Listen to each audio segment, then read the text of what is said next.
మనందరికి సంఘానికి మాట్లాడుతున్న మాట ఏంటంటే, మొదటి తెస్సలోనికయులకు రాసిన పత్రిక 5:1 సహోదరులారా, ఆ కాలమును గురించి, ఆ సమయమును గురించి మీకు రాయను అక్కర్లేదు. అంటే రాయనక్కర్లేదంటే దానికి అర్థం ఏంటి? మీకు తెలుసు, మరలా మీకు రాయాల్సిన అవసరం లేదు. నేను గుర్తు చేయాల్సిన నేను మళ్ళా దానికోసం ఒక పత్రిక లేదంటే అదే పనిగా మీకు దీని గురించి రాయాల్సిన అవసరం లేదు. ఎందుకంటే మీకు తెలుసు కాబట్టి మీకు రాయాల్సిన అవసరము లేదు. అంటే దేని గురించి తెలుసు అంట, దేని గురించి తెలియాల, దేని గురించి తెలుసు అని రాస్తున్నాడు? ఆ కాలమును గురించి, ఆ సమయమును గురించి. అంటే ఏ కాలం అది, ఏ సమయాన్ని గురించి పౌలు గారు చెప్తున్నారు? పరిశుద్ధాత్మ దేవుని చేత ప్రేరేపించబడి ఏ కాలమును గురించి తెలియాలంట, మనకు ఏ సమయమును గురించి తెలియాలంట. యేసు ప్రభు 12 మంది శిష్యులు ఆయన ఒలీవల కొండ మీద ఉన్నప్పుడు 12 మంది శిష్యులు వచ్చి అడిగిన మాట ఏంటి? ప్రభా, నీ రాకడకు, ఈ యుగ సమాప్తికి సూచనలేవి? నువ్వు ఎప్పుడు వస్తావు?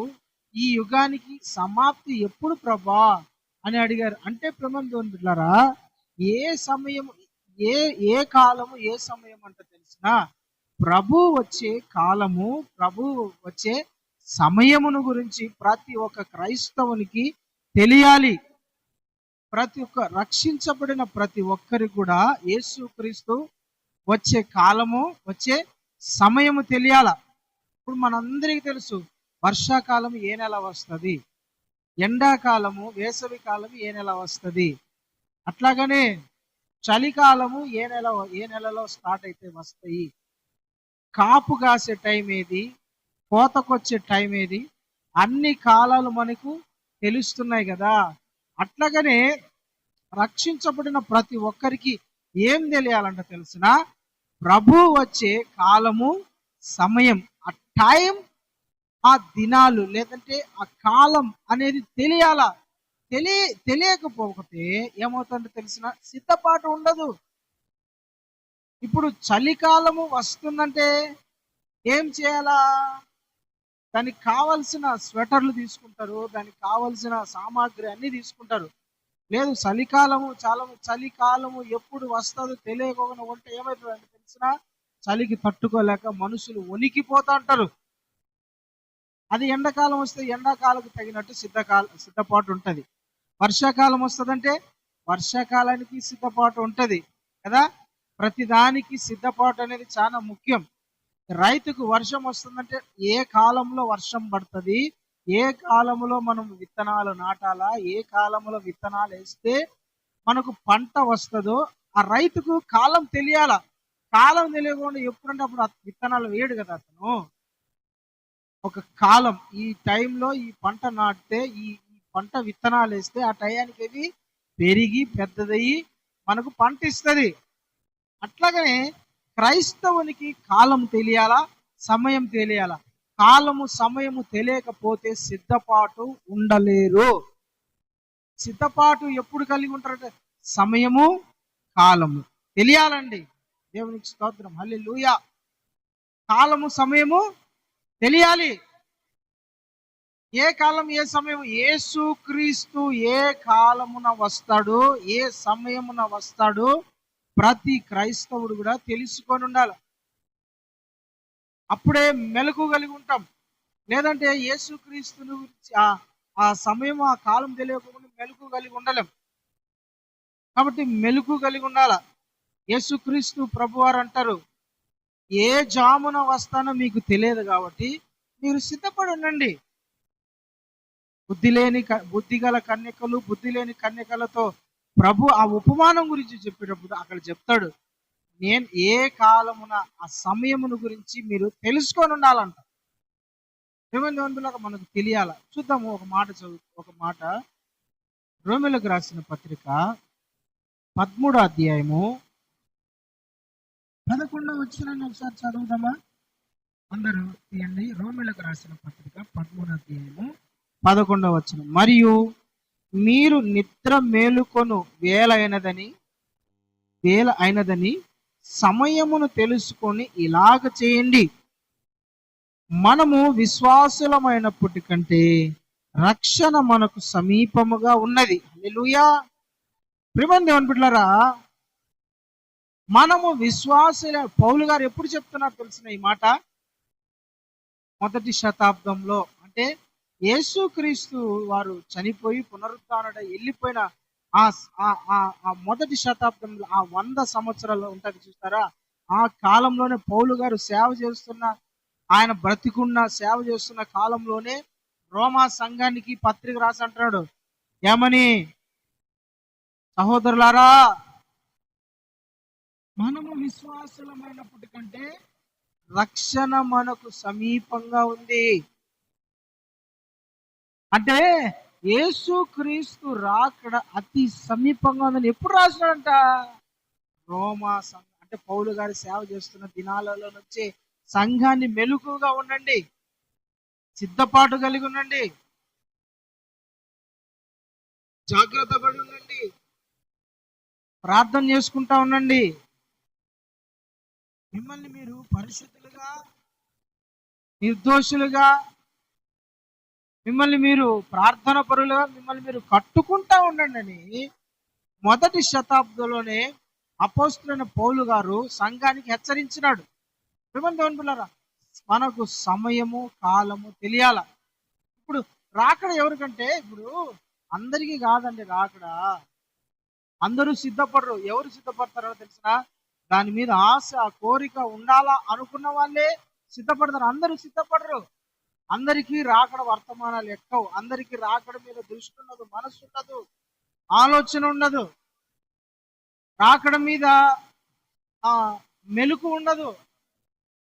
రాకడకు నేను సిద్ధపడాలా, ప్రభు వచ్చినప్పుడు నేను ఆయనతో పాటు వెళ్ళిపోవడానికి నేను మెలకు కలిగి ఉండాలా అన్న విచక్షణ ఉండదు. ఎవరికి రాకడా అంటే, ఇప్పుడు ప్రయాణం చేసేవానికి సమయం తెలియాలా, కాలం తెలియాలా, ఎక్కడికి వస్తుందో తెలియాలా.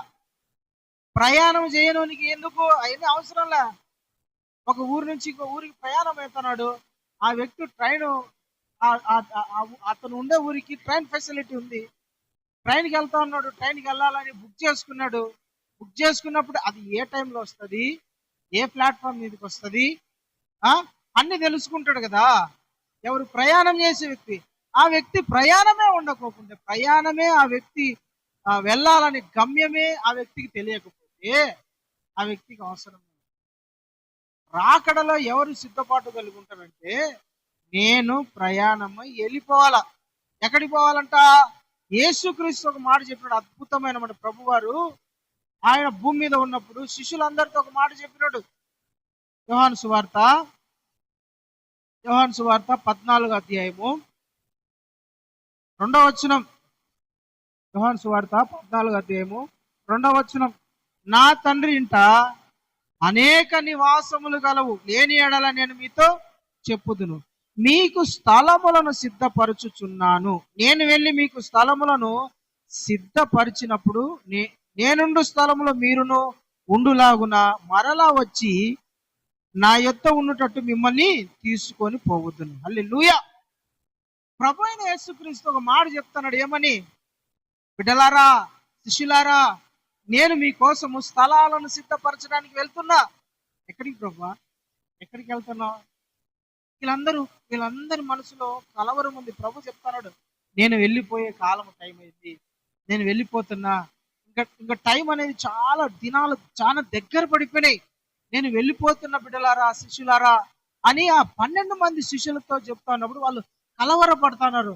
ప్రభా, 3.5 సంవత్సరము మేము నీతో ఉన్నాము కదా, నువ్వు ఇప్పుడు వెళ్ళిపోతా అంటే మాకు దిక్కెవరు? మేము ఎవరితో ఉండాలా? మేము ఎక్కడికి వెళ్ళాలా? మేము మా కుటుంబాన్ని వదిలేసాము, పిల్లల్ని వదిలేసాము, వ్యాపారాలు వదిలేసినాము, అన్ని వదిలేసి నువ్వే దిక్కని నేను వెంబడిస్తున్నాం కదా, నువ్వు వెళ్ళిపోతా అంటే మాకు దిక్కెవరు? మేము ఎవరిని వెంబడించాలా? మాకు అస్సలు మేమేం చేయాలో మాకు అర్థం కావడంలే అని కలవరపడుతున్నారంట. హృదయంలో ఒకటే తెలియని బాధ, గలిబిలి, ఏడుస్తా ఉన్నారు. ప్రభు ఆ హృదయాన్ని గమనించాడు. ఆ హృదయాన్ని గమనించి ఆ 12 మంది శిష్యులు ఆ హృదయంలో కలవరాన్ని మా ప్రభు లేకపోతే మేము ఎట్లా 3.5 సంవత్సరము ఈయనతోనే తిరిగినాము, ఈయనే మాకు దిక్కు అనుకున్నాము.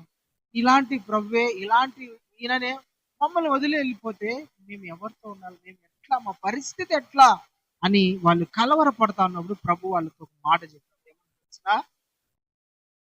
నా తండ్రి ఇంట అనేక నివాసములు కలవు. హల్లెలూయా. నా తండ్రి ఇంట అనేకమైన చాలా హౌసెస్ ఉన్నాయి, ఇల్లులున్నాయి. నేను మీకోసము స్థలాలను సిద్ధపరచడానికి వెళ్తున్నా. ఏమన్నాడు శిష్యులతో తెలుసా? నేను మీకోసము స్థలాలను, ప్లేసులను సిద్ధపరచడానికి వెళ్తున్నా. ఎందుకు ప్రభా? ఇక్కడ మాకు చాలా ఇల్లులు ఉన్నాయి కదా, ప్లేసులు ఉన్నాయి. మేము లక్షలు లక్షలు పెట్టి, కోట్లు పెట్టి ఇక్కడ స్థలాలు కొన్నాం ప్రభా. కూడా మాకు ఇక్కడ సొంత ఇల్లు ఉంది, సొంత పొలం ఉంది, సొంత భూమి ఉంది. మాకు నువ్వు మళ్ళా మా కోసం ఎందుకు ఎక్కడికో స్థలాలను సిద్ధపరచడానికి వెళ్తున్నావు? చాలా మంది విశ్వాసులు లక్షలు లక్షలు కోట్లు కోట్లు పెట్టి స్థలాలను కొంటున్నారు, భూములను కొంటున్నారు, ఇళ్లను కట్టుకుంటున్నారు కదా, అవునా కదా? ఇళ్లను కొంటున్నారు, పొలాలను కొంటున్నారు, స్థలాలను కొంటున్నారు. ఇక్కడ మాకుంది కదా, మళ్ళా ఎందుకు అక్కడ, మళ్ళా ఎందుకు అయ్యి అక్కడ ఎక్కడో స్థలాలను సిద్ధపరచడానికి వెళ్తాను అంటున్నావు? మాకుంది కదా అంటే ఈ భూమి శాశ్వతమైనది కాదు, ఈ భూమి శాశ్వతమైనది కాదు, ఈ భూమి శాశ్వతంగా ఉన్నదు. ఈ భూమి మీద ఏ మనుషులు శాశ్వతమైనడు కాదు. ఇక్కడ స్థలం కొంటావు, పొలం కొంటావు, లేకుంటే ఇల్లు కట్టుకుంటావు, లేదంటే సంథింగ్ ఏదో ఒకటి కట్టుకుంటావు కదా, మంచి ప్యాలెస్, బంగ్లానో, అపార్ట్మెంటో, విల్లాసో కట్టుకుంటావు. అది ఒక 100 ఏళ్ళు 200 ఏళ్ళు ఉంటాయి, కానీ నువ్వు శాశ్వతమైనవి కాదు కదా. నువ్వు ఏ రోజు వెళ్ళిపోవాల్సిన వాడివి. నీ భూమి, నీ ఇల్లు శాశ్వతం కాదు, నువ్వు శాశ్వతమైనవని కాదు. వాక్యం ఏం చెప్తుందంటే భూమి మీద ఉన్న ఈ శరీరం అంట శాశ్వతమైనది కాదు. ఈ గుడారము శిథిలమైపోయేది. అంటే వెళ్ళిపోవాల్సిందే మనం. మీకోసం నేను స్థలాలను సిద్ధపరచడానికి వెళ్తున్నానా? మీకోసం నేను స్థలాలను సిద్ధపరచడానికి వెళ్తున్నా. నిత్యత్వంలో నాతో పాటు నా తండ్రి ఉండే, నేను ఉండే మహిమ గల పట్టణములో, పరలోకములో నేను మీకోసము స్థలాలను సిద్ధపరచడానికి వెళ్తున్నా. ఎందుకు? నాతో మీరు ఉండటానికి, నేను మీకోసం స్థలాలను సిద్ధపరచడానికి వెళ్తున్నా. నేను మీ అందరి కోసం, ఇదో నన్ను వెంబడిస్తూ, నా మీద విశ్వాసంతో, నా రక్తంతో కడగబడి, ఎవరి పాపంలో అయితే నా దగ్గర క్షమాపణ పొందినారు, బాప్తిజం తీసుకున్నారు, పరిశుద్ధంగా జీవిస్తున్నారు, వాళ్ళ కొరకు నేను నీతిమంతుల కొరకు ఒక పట్టణాన్ని కడుతున్నా. పరలోకంలో వాళ్ళ కోసం స్థలాలను సిద్ధపరుస్తున్నా. నాతో ఉండటానికి, ఎవరితో? ప్రభుతో ఉండటానికి ఆయన స్థలాలను సిద్ధపరుస్తున్నాడు. హల్లెలూయా, హల్లెలూయా. ఆయన సిద్ధపరుస్తున్నాడు. ఆయన సిద్ధపరిచి అక్కడ మన కోసం స్థలాలను సిద్ధపరిచి వస్తాడు. స్థలాలను సిద్ధపరిచి వస్తాడు. మన మనస్సు దేని మీద ఉండాలా? ఇప్పుడు చెప్పండి. ప్రభు ఏమో అక్కడ మన కోసము స్థలాలను సిద్ధపరుస్తాడు, ఇళ్లను కడుతున్నాడు, బిల్డింగ్ అపార్ట్మెంట్స్ కడుతున్నాడు మన కోసం, బంగారు వీధిలో నిర్మిస్తున్నాడు, అద్భుతమైన పట్టణాన్ని కడుతున్నాడు మన ప్రభు మన కోసం. మన మనసు ఎక్కడుందంట? ఇప్పుడు ఆ విషయం తెలిసినోడు ఏంటంటే, నా కోసము ప్రభు ఒక మహిమ గల పట్టణాన్ని కడతన్నాడు, నేను అక్కడికి వెళ్ళడానికి సిద్ధపడాలా. సిద్ధపాటు అవసరం, మెలకు అవసరం. నేను అక్కడికి వెళ్ళాల, ప్రభు ఉండే మహిమ గల పట్టణంలోకి నేను వెళ్ళాల. నా గురి ఈ భూమి కాదు, నేను ఇక్కడ బ్రతకడానికి కాదు. అద్భుతమైన మాట చూడండి, కొరింథీయులకు రాసిన మొదటి పత్రిక 15వ అధ్యాయం. కొరింథీయులకు రాసిన మొదటి పత్రిక 15వ అధ్యాయము 19వ వచనం ఒకసారి చదవండి. కొరింథీయులకు రాసిన మొదటి పత్రిక 15వ అధ్యాయము 19వ వచనం. ఈ జీవిత కాలము మట్టుకే క్రీస్తునందు నిరీక్షించు వారమై ఉన్న ఎడల మనుషులందరికంటే దౌర్భాగ్యులమై. హల్లెలూయా. అంటే ఈ జీవిత కాలము మట్టుకే క్రీస్తునందు నమ్మకం ఉంచితే, నిరీక్షణ ఉంచితే, ఎదురు చూస్తా ఉంటే మనుషులందరిలో కూడా దౌర్భాగ్యం. అంటే మనం దేనికోసం నిరీక్షణ కలిగి ఉండాలంట? ప్రభు మన కోసం ఒక మహిమ గల పట్టణాన్ని కడుతున్నాడు, పునాదులు గల పట్టణం. దానికోసం ఎదురు చూడాలి ఆ విశ్వాసి అనేవాడు. రక్షణ పొందిన ప్రతి ఒక్కరి మనసు ఈ జీవిత కాలం మట్టుకే ఈ భూమి మీదనే కాదు, వాళ్ళ మనసు ఉండాల్సింది.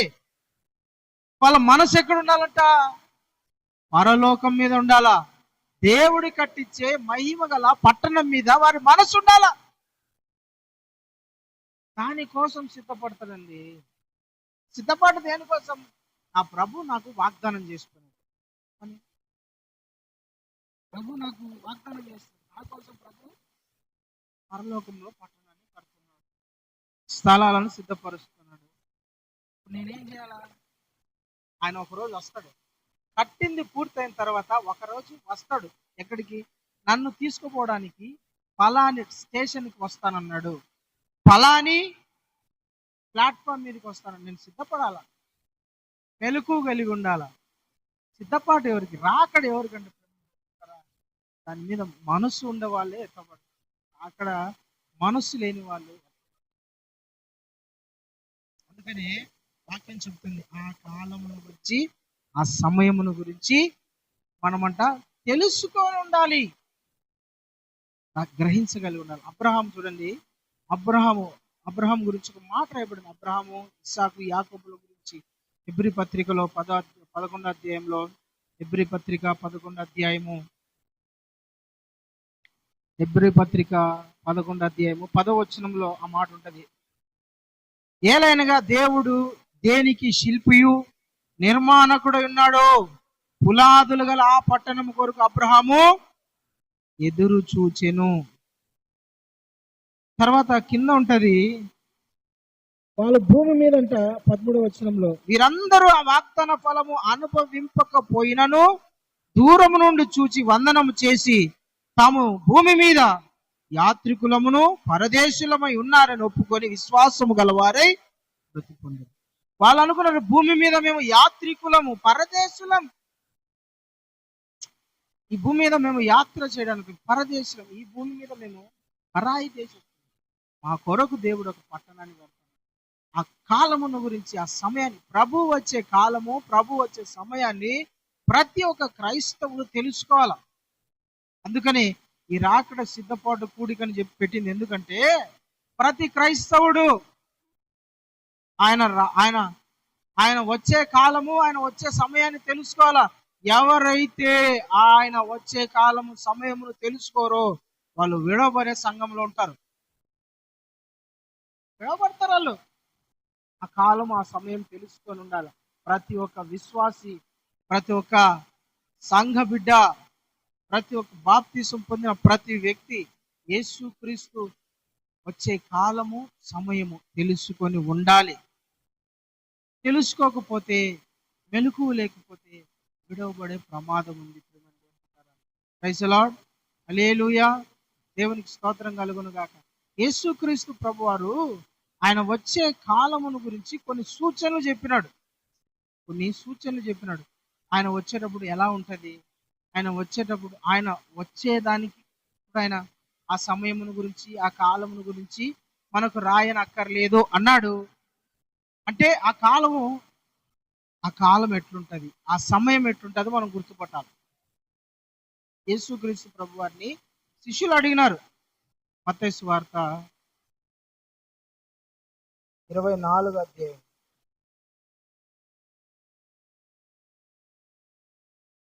మత్తయి సువార్త 24వ అధ్యాయము 3వ వచనం. ఆయన ఒలీవల కొండ మీద కూర్చున్నప్పుడు శిష్యులు ఆయన యొద్దకు ఏకాంతముగా వచ్చి, ఇవి ఎప్పుడు జరుగును, నీ రాకడకును ఈ యుగ సమాప్తికి సూచన లేవని వారితో చెప్పగా. అంటే శిష్యులు వచ్చినారు ఆయన దగ్గరికి. శిష్యులు వచ్చి అడుగుతున్నారు, ప్రభా ఇవి ఎప్పుడు జరుగుతాయి? నీ రాకడకు ఈ యుగ సమాప్తికి సూచనలేవి ప్రభా, మాకు చెప్పు ప్లీజ్. సూచనలు అడిగినారు. అంటే గుర్తులు చెప్పాయా, ఎట్లుంటాయి గుర్తులు చెప్పు. నీకు తెలుసా గుర్తులు? నువ్వు ధ్యానం చేస్తున్నావా? నీకు తెలుసా? యేసు ప్రభు శిష్యులు లేదంటే సంఘము, యేసు క్రీస్తు శిష్యులు అనబడిన వాళ్ళు, సంఘము అనబడిన వాళ్ళు, విశ్వాసులు అనబడిన వాళ్ళకు సూచనలు తెలియాల. సూచనలు తెలియకోకుంటే నువ్వు రాకడలు ఎత్తబడగలవా? నువ్వు రాకడలు ఎత్తబడగలగాలంటే నీకు ఒక సూచనలు తెలియాల. గిద్యోని అడిగినాడు, ప్రభా మేము ఆ మిద్యానీయుల మీదకి యుద్ధానికి పోవాలని నువ్వు చెప్తున్నావు కదా, నా బలం ఏమో కొంచెం, నా గోత్రం ఏమో చిన్నది, అయితే నేను ఆ ఫిలిస్తీన్లు ఆ మిద్యానీయుల మీదకి పోవాలంటే నువ్వు మాతో ఉన్నావా లేవా అనడానికి నాకు ఒక సూచని అని అడిగినాడు. సూచని ప్రభా, నువ్వు నాతో ఉన్నావా లేవా? అప్పుడు ఏం చెప్పునాయన, ఏ సూచన కావాలా? ఇదో ప్రభా, ఈ ఇక్కడ రాతి మీద కొంత అర్పణ లాంటిది పెడతా, దీని మీద మంచు పడాలా, మిగతా చుట్టూ మంచే పడకూడదు. దీని మీదనే మంచు పడాలి, ఇంకా చుట్టూ మంచు పడకూడదు. అప్పుడు నువ్వు మాతో ఉన్నావని దేవుడు అట్లా చేశాడు. దాన్ని గుర్తుపట్టి, ప్రభా నువ్వు మాతో ఉన్నావు, ఇంకా చాలయ్యా, నువ్వు నాతో ఉన్నావు, ఇంక అంతకు మించి చాలు, స్తోత్రం, నేను వెళ్ళిపోతా యుద్ధం విద్యానం మీదికి. ఏమని జొందులారా, యేసు క్రీస్తు చెప్పిన లేదంటే అపోస్తులు అడిగిన సూచనలు యేసు ప్రభు చెప్పింది నీకు తెలుసా? నువ్వు ధ్యానం చేయాలా, నువ్వు చదవాలి. నీకు తెలియకపోతే, ఆ కాలాన్ని గురించి ఆ సమయాన్ని గురించి నీకు తెలియకపోతే, సూచనలు నీవు గుర్తుపట్టకపోతే ప్రమాదంలో ఉన్నట్లు, డేంజర్ జోన్ లో ఉన్నట్లు. అందుకని ప్రతి విశ్వాసికి యేసుక్రీస్తు ప్రభు వారి సూచనలు తెలియాలి. తెలియకోకుంటే ప్రమాదంలో. ప్రైజ్ ది లార్డ్, హల్లెలూయా. ప్రభువారు కొన్ని సూచనలు, ముఖ్యమైన కొన్ని సూచనలు, తర్వాత నెక్స్ట్ వారం ఆ సూచనల గురించి చెప్తా. కానీ బట్ ఏంటంటే ప్రతి క్రైస్తవునికి తెలియాల్సిన సమయాన్ని గురించి, కాలాన్ని గురించి ప్రతి ఒక్కరికి తెలియాలి. తెలియకపోతే చాలా ప్రమాదం అని అర్థం. యేసుక్రీస్తు కాలం, ఆయన వచ్చు కాలం, ఆయన ఏ జామున వస్తాడో తెలియదు కాబట్టి మీరు మెలకువగా ఉండండి అని చెప్పినాడు. మనకు తెలియాలంట, తెలియకపోతే ప్రమాదకరం. ఏ కాలంలో వస్తాడు ఆయన చెప్పిన సూచన, కాలము, సమయము, సూచనలు, ఈ మూడు చాలా ముఖ్యం. కాలం, సమయం, తర్వాత సూచనలు, ఈ మూడు చాలా ముఖ్యమైనవి. ఏ కాలంలో నీ రాకడకు సూచనలేవి ప్రభు అంటే యేసు ప్రభు వారు కొన్ని సూచనలు చెప్పినాడు. ఇదిగో యుద్ధం, భూమి మీదకి మనుషుల మీదకి మనుషులు వస్తాడు, దేశం మీదకి దేశాలు వస్తాయి, యుద్ధం, భయంకరమైన యుద్ధాలు జరుగుతాయి. ఇవన్నీ సూచనలు అన్నమాట. సూచనలు అంటే ప్రభు రావడానికి సూచనలు. అంటే యుద్ధాలు జరగలేదా? ప్రభు మొదటి శతాబ్దం నుంచి 2026 సంవత్సరం వరకు యుద్ధాలు జరుగుతూనే ఉన్నాయి. అయితే జరిగిన యుద్ధాలన్నీ రాకడకు గుర్తులేనా, సూచనలేనా? కాదు. నేను చెప్పేది ఏంటంటే అన్ని రాకడకు సూచనలేనా? ఎన్నో యుద్ధాలు జరిగినాయి. ఇజ్రాయెల్ మీదకి ఎన్నో యుద్ధాలు, ఎన్నో చూడండి,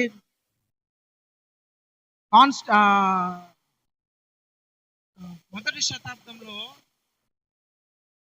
ఇజ్రాయెల్ ప్రజల మీదకి రోమా చక్రవర్తి లేచినప్పుడు అప్పటి నుంచి యుద్ధం జరుగుతోంది. అప్పటి నుండి జరుగుతూనే ఉన్న ఇజ్రాయెల్ మీదకి చాలా యుద్ధాలు, చాలా మంది లేదు, చాలా యుద్ధాలు జరిగినాయి. కానీ అన్ని రాకడకు సూచనలా అని చెప్పి పాయింట్ ఏంటంటే, ఇది ఏ సూచన? ప్రతి ఇజ్రాయెల్ యుద్ధం జరిగిన ప్రతిసారి అదో ప్రభు దగ్గర ఉన్నాడు, అదో ప్రభు దగ్గర ఉన్నాడు, అదో ప్రభు వచ్చేస్తున్నాడు, ఇదో రాకడ సూచన, ఇదో. ఎందుకు లేదా? పడలేదు. అన్ని రాకడ సూచనలేనా? ఇజ్రాయెల్ యుద్ధం జరిగితే చాలు కొంతమంది ఏదో ప్రభు రాకడ, ఇది సూచన. ఏంటి? ప్రభు దేశం మీదకి దేశం లేస్తా అన్నాడు, మనుషు మీదకి మనుషుల. అసలు ఆ యుద్ధం ఏమిటి? ఎప్పుడు ప్రభు వస్తాడు? ఆ యుద్ధం ఏమిటి? జరిగిన ప్రతీది ప్రభు రాకడకు గుర్తు కాదు. ఒక బలమైన సూచన ప్రభు పెట్టినాడు. హల్లెలూయా. ఒక బలమైన దేశం మీదకి దేశాలు వస్తున్నాయి, లేస్తున్నాడు. అన్ని ఇప్పుడు చాలా దేశాల మీదకి దేశాలు, ప్రతీది కాదండి, ఒక బలమైన సూచన ప్రభు పెట్టినాడు. గుర్తుపట్టాలి. అది గుర్తుపట్టుకుంటే నీకు భయం వేస్తుంది. ఇజ్రాయేల్లో జరిగిన ప్రతి యుద్ధానికి నువ్వు భయపడతావు అంటే, కలవరపడతావు అంటే నీకు అర్థం ఏంటి? నీకు సరైన సిద్ధపాటు లేదని అర్థం. ఏ ఏ ఏ యుద్ధం ఏ యుద్ధాన్ని గురించి ప్రభు మాట్లాడుతున్నారు? హెజ్కేల గ్రంథంలో 38వ అధ్యాయము 39వ అధ్యాయం చదివితే అక్కడ అక్కడ మనకు అర్థమవుతుంది. చూడండి ఒకసారి, హెజ్కేల గ్రంథము 38వ అధ్యాయము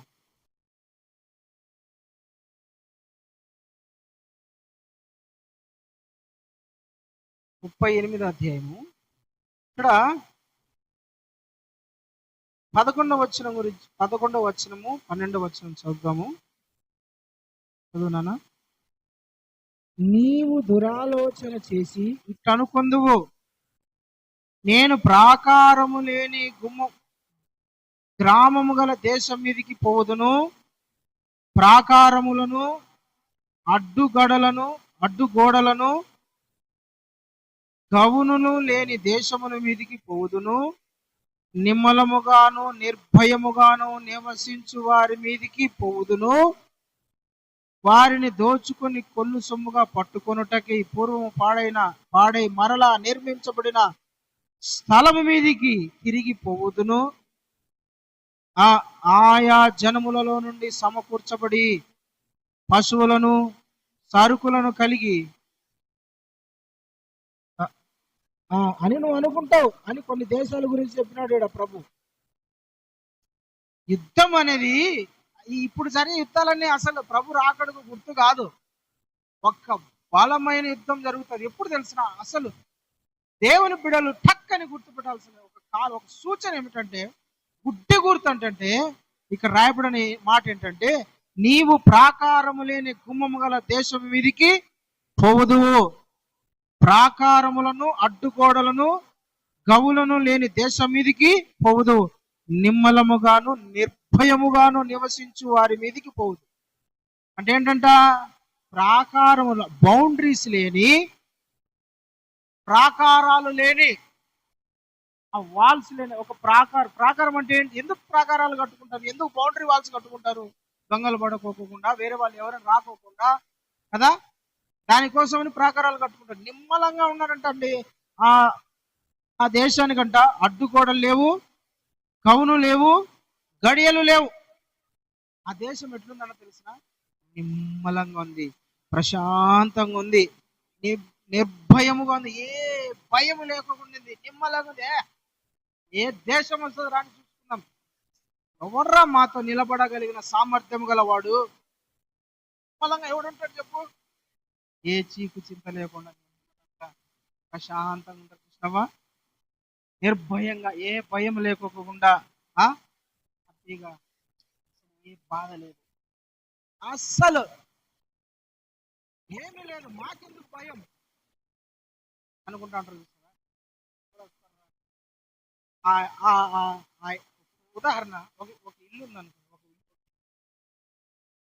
ఆ ఇంటి చుట్టూ ఒక ప్యాలెస్ ఉంది. ఆ ఇంటి చుట్టూ ప్రాకారం లేదు, అంటే బౌండరీ వాల్ లేదు, ఫెన్సింగ్ కూడా లేదు.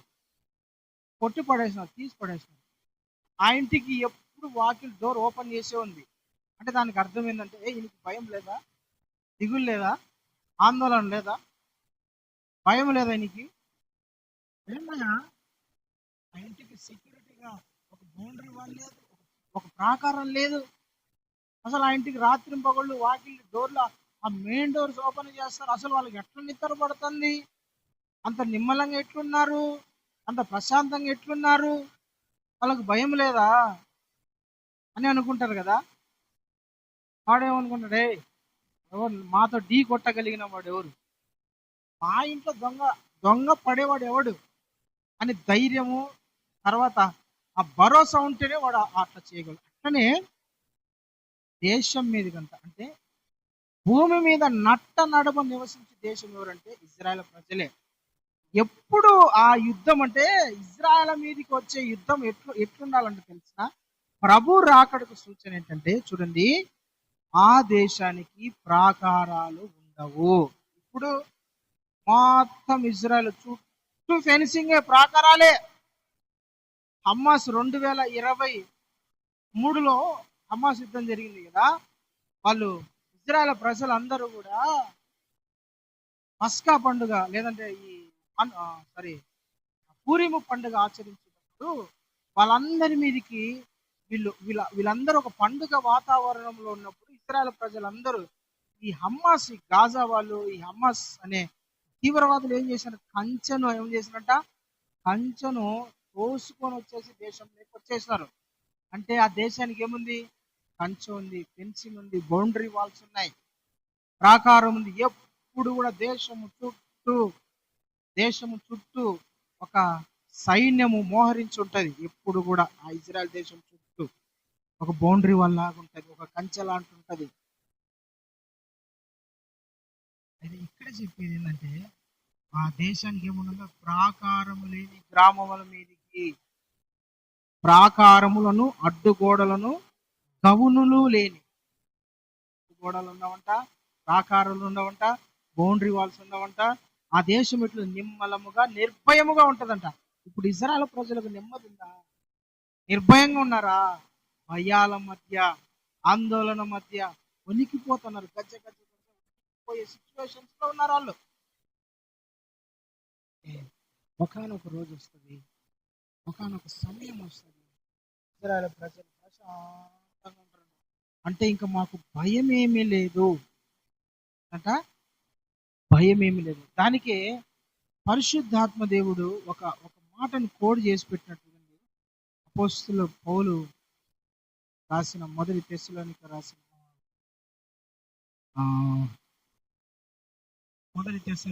రాసిన పత్రిక 5వ అధ్యాయము 13వ వచనం, 3వ వచనం. తెస్సలోనికీయులకు రాసిన మొదటి పత్రిక 5వ అధ్యాయము 3వ వచనాన్ని చదువుతున్నాను. లోకము నెమ్మదిగా ఉన్నది, భయమేమీ లేదని చెప్పుకొనుచుండగా, గర్భిణీ స్త్రీకి ప్రసవ వేదన వచ్చినట్లు వారి మీదికి ఆకస్మికముగా నాశనము తటాస్తించును గనుక వారెంత మాత్రమును తప్పించుకొనలేరు. నెమ్మదిగా ఉంటారంట ఆ దేశం. నిమ్మలం ఎవరు ఉంటారు? అసలు భయం ఇప్పుడు చదివిన ఏసుకెళ్ళి పుస్తకం ఏముందంట, నెమ్మలంగా ఉన్నారంట, అంటే భయం ఏమి లేదంట, వాళ్ళకు ధైర్యంగా ఉన్నారంట, అసలు నిర్భయంగా ఉన్నారంట, ఏ భయం ఏమి లేదు అస్సలు, ఏం లేకుండా చిన్న బలంగా వచ్చి పడుతుంది, నాశనం హఠాత్తుగా వచ్చి పడుతుందంట. అలాంటి దేశం మీదికంట హఠాత్తుగా వచ్చేస్తుంది ఒక యుద్ధం. ప్రశాంతంగా ఉన్న దేశం, నిమ్మలంగా ఉన్న దేశం, సంతోషంగా ఉన్న దేశం, హ్యాపీగా ఉన్న దేశం మీదకి పట్టని అకస్మాత్తుగా వచ్చేస్తారంట దాడికి. ఆ దేశం మీదకి అకస్మాత్తుగా, అస్సలు ఎవరు ఊహించని రీతిగా, అనుకోని రీతిగా, ఎన్ని చూసి అన్ని దేశాలు ఒక్కసారి భయపడిపోతాయి. తర్వాత చదువుకోండి. ఏజ్కేల్ గ్రంథం 38, 39, 38, 13 నుంచి తర్వాత 14 వచనాలు చదువుకోండి. హఠాత్తుగా వచ్చేస్తాయండి ఆ దేశం మీద. దేశము మీదికి దేశము యుద్ధముల గురించి వింటారు కానీ మీరు కలవరపడద్దండి. హల్లెలూయా, దేవునికి స్తోత్రం. అంటే ఒక సూచన ఏంటంటే, నేను ఒక సూచన చెప్తాను, చాలా సూచనలు ఉన్నాయి కానీ ఒక సూచన చెప్పిన. ఏమిటి ఆ సూచన అంటే, ప్రతి యుద్ధము అది యేసుక్రీస్తు రాకడకు గుర్తు కాదు. ఒక యుద్ధం ఉంది, ఆ యుద్ధము నిమ్మలంగా ఉంటదంట. దేశం భయం ఏమీ లేదనుకుంటదంట, ఆందోళన లేదు, నిర్భయముగా ఉంటదంట. No tension, no worry, no war. We are all, nobody cannot. వాళ్ళకి అసలు ఇంకా మాకు ఎదురు తిరిగే వాళ్ళు లేరు అనుకునే సిచ్యువేషన్ వస్తుంది ఆ దేశం. ఇప్పుడు మనకు అర్థం కావాలా, ఇది రాకడకు సూచన. హల్లెలూయా. ఇజ్రాయేలీలు వాళ్ళు కొత్తగా రాజ్యాన్ని, అంటే ఒక దేశముగా ఫామ్ అయినప్పటి నుంచి ఇప్పటి వరకు బహుఘోరమైన యుద్ధాలు జరుగుతాయి. వాళ్ళకి నెమ్మది లేదు. ప్రాకారాలు ఉన్నాయి, అడ్డుగోడలు ఉన్నాయి, గడియలు ఉన్నాయి. ఎప్పుడు కూడా భయాల మధ్య, ఆందోళన మధ్య బతుకుతాను. అయితే ఒక టైం వస్తుంది, ఇశ్రాయేలు ప్రజలు నిమ్మలంగా ఉంటారు, నాకు ఏ భయం లేదు అంటే ఉన్న ఫలంగా వచ్చేస్తారు. హఠాత్తుగా వస్తారంట. యేసుక్రీస్తు రాకడ గురించి, క్రైస్తవులకు కాలమును గురించి, సమయమును గురించి సూచనలు తెలిసి ఉండాలి. తెలియకపోతే కష్టం. తెలియకపోతే మనకు తెలియాలండి, తెలియాలి, తెలుసుకొని ఉండాలి. యేసుక్రీస్తే అంటున్నాడు, మీరు తెలుసుకొని ఉండాలి. కాలముల గురించి, సమయం గురించి ఎరుగని వారు కారు. ఏంటంట ఆ మాట చదువుకొని మనం ముగించుకున్నామండి.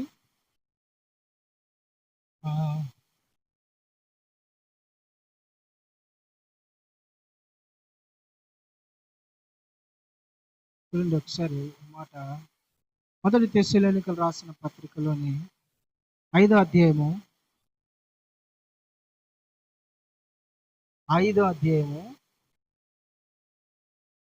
4వ వచనం చదవండి.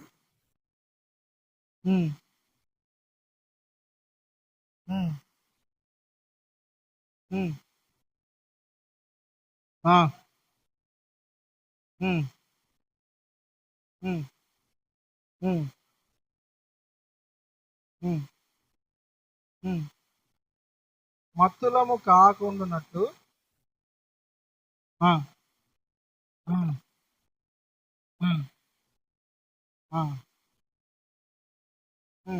అంటే మీరు ఎరుగని వారు కారు.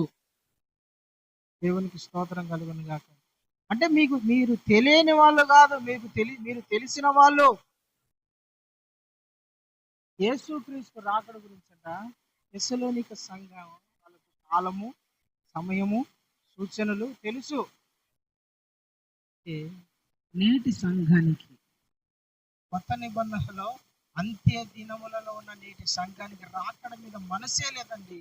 రాకడకు సిద్ధపడాలా, ఆయన ప్రభు చెప్పిన కాలము, సమయము, సూచనల గురించి మనం గుర్తుపట్టాలా, తెలుసుకోవాలా, మనము సిద్ధపడాలా, మనము సిద్ధపాటు కలిగి ఉండి మన కుటుంబాన్ని, సంఘాన్ని సిద్ధపరచుకోవాలా అన్న ఆలోచన లేదు నేటి దినాలలో క్రైస్తవులకు. ఎంతసేపు ఉన్నా కూడా ఈ లోక సంబంధమైన వాటి మీద మనసు పెడుతున్నారు కానీ ప్రభు అతి త్వరలో రాబోతున్నాడు, ఆయనను నన్ను ఎదుర్కోవాలా అన్న మనసు చాలా మందికి లేదు. చాలా మందికి ఎంతసేపు ఈ లోక సంబంధమైన వాటి మీదనే. పౌలు అంటున్నాడు, మీరు జీవిత కాలం మట్టుకే ప్రభువునందు నిరీక్షణ కలగా ఉంటే మనుషులందరిలో కల్లా మీరు ఏమంటా, మనుషులు దౌర్భాగ్యులే ఉంటారు. ప్రేమంటారా, ఆనాడు అంటే వాళ్ళకి అంత జ్ఞానం లేదు, టెక్నాలజీ లేదు, అంత పత్రికలు లేవు. కేవలం పౌలు గారు చెప్పిన పరిశుద్ధాత్మ దేవుని చేత ప్రేరేపించబడి పౌలు గారు చెప్పిన మాటలను బట్టి వారు నమ్మి విశ్వసించి కాలములను, సమయములను, సూచనలను గుర్తుపడితే నేటి కడవరి దినాలలో ఉన్న సంఘము ఇంకెంత సిద్ధపడాలా, ఇంకెంత తెలుసుకోవాలా, ఇంకెంత మెలకు కలిగి ఉండాలా, ఇంకెంత ప్రభు రాకడకు సిద్ధపడాలా. కానీ నేటి దినాలలో సిద్ధపడ ప్రభు ఇది చాలా విచారింపదైనది, బాధాకరమైనది. అందుకని ఈ సంఘమా మెలకువగలిగి ఉండు, ప్రభు రాకడకు సిద్ధపడు, ప్రభు రాకడను వివేచించు, ప్రార్థనలో, వాక్యములో ధ్యానం చేస్తావు. అన్ని విషయాలలో నువ్వు ప్రభువుని ఎదుర్కోగలిగిన సామర్థ్యత, ఆ శక్తి, ఆ ప్రభావము పరిశుద్ధాత్మ దేవుడు నీకు దయచేయునుగాక. ఆమేన్. ప్రభు అట్టి కృప మీ అందరికీ దయచేయునుగాక. ఆమేన్. ప్రార్థన చేసుకొని మనం ముగించుకుందాం. ప్రేమగల పరిశుద్ధ తండ్రి యేసయ్య, కృపగల దేవ,